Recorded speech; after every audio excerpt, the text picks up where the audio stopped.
اسلام میں جتنے فرائض ہیں اس میں اہم الفرائض، سب سے اہم فریضہ ہے نماز۔ ایمان لانے کے بعد پہلا فرض اس کے لیے نماز قائم کرنا ہے۔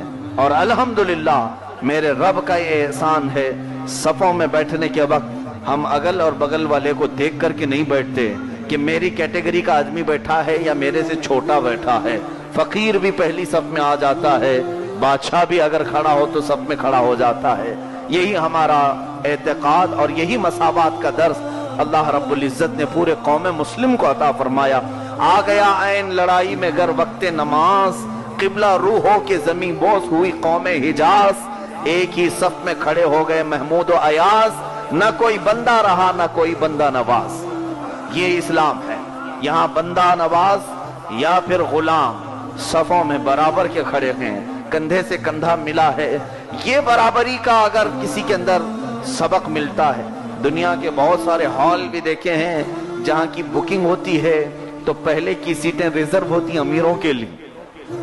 بہت سارے ہال، فنکشن ہال ہو، تقریب ہو، وی آئی پی چیئرز الگ لگے جاتے ہیں اور پھر امیروں کے لیے الگ لگائے جاتے ہیں، کیٹیگری ہوتی ہے۔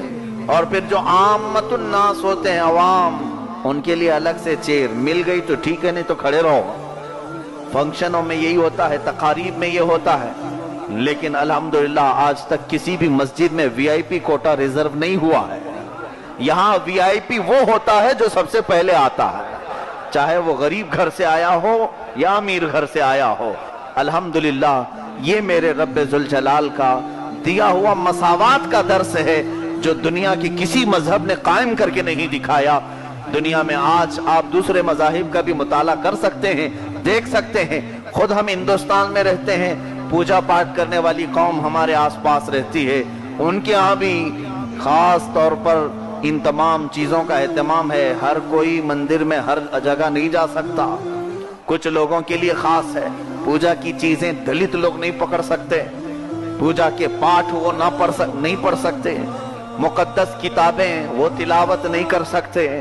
جو اعلیٰ ذات کے برہمن قوم سے ہوں وہی پڑھ سکیں گے۔ کاسٹ کا تو فرق ہر جگہ دیکھنے کو ملتا ہے، لیکن آپ کی مسجد میں اگر ایک یتیم بچہ حافظ قرآن ہے تو وہی مصلی پر آگے بڑھ جائے۔ ہمارے ہاں یہ نہیں دیکھا جاتا کس خاندان سے یہ بچہ آیا ہوا ہے، اس کا بیک گراؤنڈ کیا ہے۔ یہ اگر اللہ کا کلام تلاوت کرتا ہے، چاہے وہ کسی خاندان سے ہے، وہ ہم سب کا امام بن کر کے آگے بڑھ جاتا ہے۔ اسلام نے یہ تمام فرق مٹائے ہیں۔ نمازوں کے معاملات، عبادت کے معاملات میں کبھی آپ نے دیکھا قرآن پڑھنے پر آپ کو کسی کو پابندی، کسی کو پکڑنے کے لیے پابندی ہے کہ تم فلاں خاندان کے ہو قرآن نہیں پکڑ سکتے، تمہاری کاسٹ الگ ہے تم قرآن چھو نہیں سکتے؟ نہیں، یہاں تو صرف اللہ نے فرمایا لا یمسہ الا المطہرون، صرف اس کو وہ چھو سکتا ہے جو اندر اور باہر سے پاکیزہ ہو، بس پاک آدمی ہو۔ خاندان کا یعنی خاندان میں ہونا کوئی قصور ہے اس کا؟ کوئی چاہ کر کے خاندان میں آتا ہے؟ اس میں انسان کا اختیار نہیں ہے۔ لیکن اس ظلم سے آج پوری دنیا جھوج رہی ہے۔ امریکہ جو بہت بڑے دعوے کرتا ہے آج دنیا میں برابری کے، خود امریکہ میں برسوں سے کالے اور گوروں کی جنگ چلی ہوئی ہے۔ کالے گوروں میں نہیں جا سکتے، گورے کالوں میں جائیں تو مار کھا جائیں۔ یہ فرق زمانے سے، اور جنگیں بڑی بڑی جنگیں ہوئی ہیں، آج تک یہ چیز موجود ہے ان کے اندر، دکھانے کے لیے اگرچہ وہ ایک ساتھ اسٹیج پہ کھڑے ہو جاتے ہوں، مگر قوم کی حالت ہمیں معلوم ہے۔ روزانہ مرڈر ہوتے ہیں، ایک دوسرے پر قاتلانہ حملے ہوتے ہیں۔ وجہ یہ ہے کہ ان کے بڑوں نے وہی تعلیم دی کہ یہ انسان ہے ہی نہیں۔ لیکن تمہیں معلوم ہے اللہ کے رسول صلی اللہ علیہ وسلم نے کالوں میں بھی کبھی فرق ہونے نہیں دیا، اس لیے آج ہم فخر سے بلال حبشی کا نام لیتے ہیں۔ ہزاروں گورے ان کے قدم پر قربان ہوں، اس لیے کہ بزرگوں نے فرمایا ہے چاند بھی بلال حبشی پر رشک کیا کرتا ہے، اے بلال تجھ کو جو صحبت ملی ہے وہ ہمیں بھی نہیں ملی ہے۔ میرے آقا صلی اللہ علیہ وسلم نے اسی فرق کو مٹانے کے لیے، حضرت بلال حبشہ کے تھے، کالے تھے، جیسے حبشی ہوتے ہیں، حضرت بلال حبشی رضی اللہ تعالیٰ عنہ زندگی بھر غلامی کرتے رہے، امیہ بن حرب کی آزاد کرایا حضرت ابو بکر صدیق نے، اور حضور صلی اللہ علیہ وسلم کے دربار میں چھوڑ دیا۔ اور حضرت بلال حبشی رضی اللہ تعالیٰ عنہ زندگی پوری گزارے۔ مکہ جب فتح ہوا تھا، حضور صلی اللہ علیہ وسلم مکہ میں تشریف لائے، خانہ کعبہ کو بتوں سے صاف کیا، پہلی اذان دی جا رہی ہے تو بلال حبشی کو کعبے پر چڑھایا تھا، آپ چڑھ جاؤ خانہ کعبہ پر۔ وہاں تو بڑے بڑے صحابہ بھی تھے، صدیق اکبر، عمر فاروق، عثمان و حیدر علی رضوان اللہ علیہ مجمعین، ان سب میں سے حضرت بلال کو اوپر چڑھایا گیا، آپ اذان دو۔ حضرت بلال حبشی چھت پر چڑھ کر اذان دیے۔ یہ بتانا مقصود تھا جو رسول اللہ سے نسبت حاصل کر لے خانہ کعبہ بھی اس کے قدموں کے نیچے ہے۔ وہ چھت پر چڑھ گئے، خانہ کعبہ کے اوپر چڑھ گئے۔ عزیزان گرامی، اسلام ہے جس نے غلامی اور یہ خدمت کے فرق کو ختم کیا۔ حضرت زید بن حارثہ رضی اللہ تعالیٰ حضور صلی اللہ علیہ وسلم کے غلام تھے، زندگی بھر غلامی کی، وہ خوشی سے غلام تھے، ان کے والدین آئے بھی لے جانے کے لیے، وہ کبھی نہیں گئے۔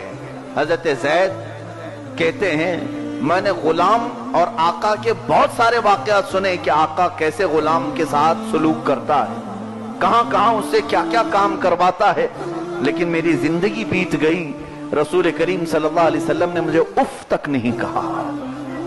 حضرت انس رضی اللہ تعالیٰ عنہ بھی فرماتے ہیں میں نے بچپن کے ایام حضور کی خدمت میں گزارے، کبھی حضور اکرم صلی اللہ علیہ وسلم نے مجھے ڈانٹ کر نہیں بلایا، یہ نہیں کہا کہ کبھی نمک کم ہو گیا ہو، یہ نہیں فرمایا کہ تم تاخیر سے آ گئے ہو، کام تمہارا کم ہو گیا ہے، کبھی نہیں فرمایا۔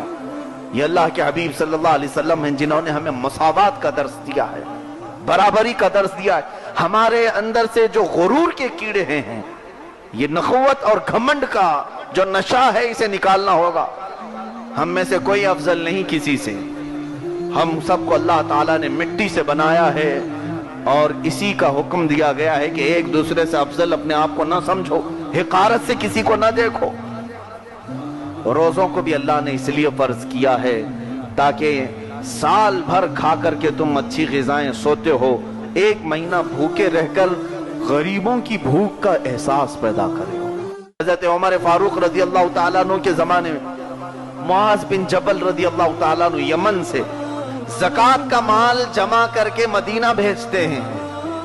بہت ساری زکوٰۃ یمن والوں نے نکالی تھی، حضرت عمر کے پاس جب وہ مال آیا تو حضرت عمر فاروق رضی اللہ عنہ نے چٹھی لکھ کر بھیجی دوبارہ یمن، اے معاذ بن جبل، اپنے شہر کے فقیروں کا زیادہ حق بنتا ہے، آپ زکوٰۃ وہاں کے فقیروں کو دو، پھر مدینے بھیجنا، مدینے بعد میں بھیجو، پہلے آپ اپنے علاقے میں۔ یہ بھی نظام ہم نے ختم کر رکھا ہے۔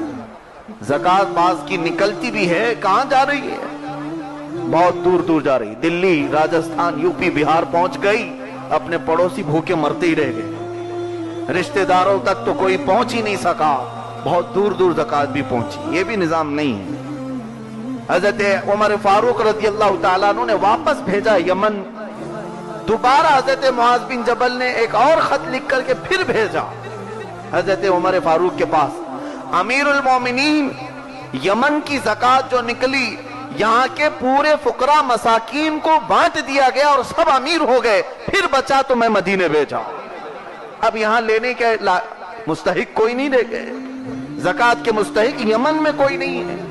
وہ نظام میرے مصطفیٰ صلی اللہ علیہ وسلم کا تھا، آج اس کو پورا بیلنس ختم جو کیا گیا ہے، یا ہمارے درمیان یہ اونچ نیچ کے فرق آئے ہیں تو صرف ایک وجہ ہے کہ ہم نے وہ نظام چھوڑا ہے، نظام مصطفیٰ کو۔